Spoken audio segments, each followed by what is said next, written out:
ನಮಸ್ಕಾರ, ನಾನು ನಿಮ್ಮ ರವಿ ಕುಶಾಲ್ ಗರಗಂದೂರು.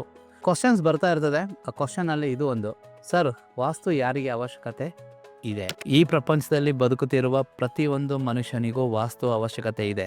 ಹೌಸ್ ಓನರ್ ಬರಬೇಕಾ, ಇಲ್ಲ ಬಾಡಿಗೆ ಮನೆಯವರು ಬರಬೇಕಾ? ಇಲ್ಲ ಸರ್, ಬಾಡಿಗೆ ಮನೆಯವರಿಗೆ ಎಫೆಕ್ಟ್ ಆಗುತ್ತಾ, ಇಲ್ಲ ಓನರ್ಗೆ ಎಫೆಕ್ಟ್ ಆಗುತ್ತಾ? ಎಫೆಕ್ಟ್ ಎರಡಿಗೂ ಆಗುತ್ತೆ. ಹೌಸ್ ಓನರು ಕೂಡ ವಾಸ್ತು ಮಾಡಿಸ್ಕೋಬೇಕು, ಬಾಡಿಗೆ ಮನೆಯವರು ಕೂಡ ವಾಸ್ತು ಮಾಡಿಸ್ಕೋಬೇಕಾಗತ್ತೆ.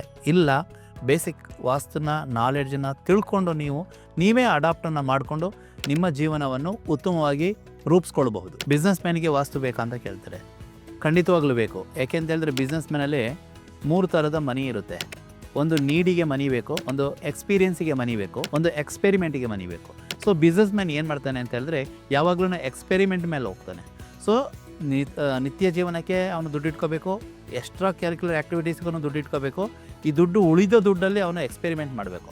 ಬಟ್ ಎಲ್ಲೋ ಒಂದು ಕಡೆ ಅದು ಲಾಸ್ ಆಗ್ತದೆ ಅಂತ ಹೇಳಿದಾಗ ನೀಡಿಗೂ ದುಡ್ಡಿರಲ್ಲ, ಎಕ್ಸ್ಪೀರಿಯನ್ಸ್ಗೂ ದುಡ್ಡಿರಲ್ಲ, ಎಕ್ಸ್ಪೆರಿಮೆಂಟಿಗೂ ದುಡ್ಡು ಇರೋಕ್ಕಿಲ್ಲ. ಸೊ ಖಂಡಿತವಾಗ್ಲೂ ವಾಸ್ತು ಬಿಸ್ನೆಸ್ ಮ್ಯಾನಿಗೆ ಅವಶ್ಯಕತೆ ಇದೆ. ಸ್ಪೆಸಿಫಿಕ್ ಇಶ್ಯೂ ಇದ್ದರೆ ವಾಸ್ತು ಮಾಡಿಸ್ಕೋಬೋದಾ? ಹೌದು. ನೋಡಿ, ನೀವು ಎಷ್ಟೇ ಪೂಜೆ ಮಾಡಿದ್ರು ನಿಮ್ಮ ಪ್ರಾಬ್ಲಮ್ ಸಾಲ್ವ್ ಆಗಲಿಲ್ಲ, ಡಾಕ್ಟರ್ ಹತ್ರ ಹೋದ್ರೂ ನಿಮ್ಮ ಪ್ರಾಬ್ಲಮ್ ಸಾಲ್ವ್ ಆಗಲಿಲ್ಲ, ಆರೋಗ್ಯದ ಸಮಸ್ಯೆಗಳಿತ್ತು, ಕಂಟಿನ್ಯೂಸ್ ಆಗಿತ್ತು, 3 ತಿಂಗಳಿಂದ ನೀವು ಪ್ರಾಬ್ಲಮ್ ಸಾಲ್ವ್ ಮಾಡಲಿಕ್ಕೆ ನೋಡ್ತಿದ್ರ, ಆಗಲಿಲ್ಲ, ಕೋರ್ಟ್ಗೆ ಹೋದ್ರಿ, ಕಚೇರಿಗೆ ಹೋದ್ರಿ, ದಿನನಿತ್ಯ ಅಲೆದಾಟ, ಜೀವನದಲ್ಲಿ ಒಡೆದಾಟ, ಬಡಿದಾಟ, ಆದ್ರೂ ಪ್ರಾಬ್ಲಮ್ ಸಾಲ್ವ್ ಆಗ್ತಾ ಇಲ್ಲ. ಬಟ್ ನಿಮ್ಮ ಮನಸ್ಸು ಎಲ್ಲೋ ಹೇಳ್ತಾ ಇದೆ, ಇದಕ್ಕೂ ಎಲ್ಲೋ ಒಂದು ಮೂಲ ಕಾರಣ ಎಲ್ಲೋ ಇರುತ್ತೆ ಅಂತ. ಸೊ ಆ ಮೂಲ ಕಾರಣ ಎಲ್ಲಿದೆ ಅಂತ ನೀವು ವಾಸ್ತುವಲ್ಲಿ ನೀವು ಕಂಡುಹಿಡ್ಕೊಳ್ಬೋದು. Thank you. ನಾನು ನಿಮ್ಮ Ravi Kushal. I am doing vastu without demolition, commercial, industrial and residential.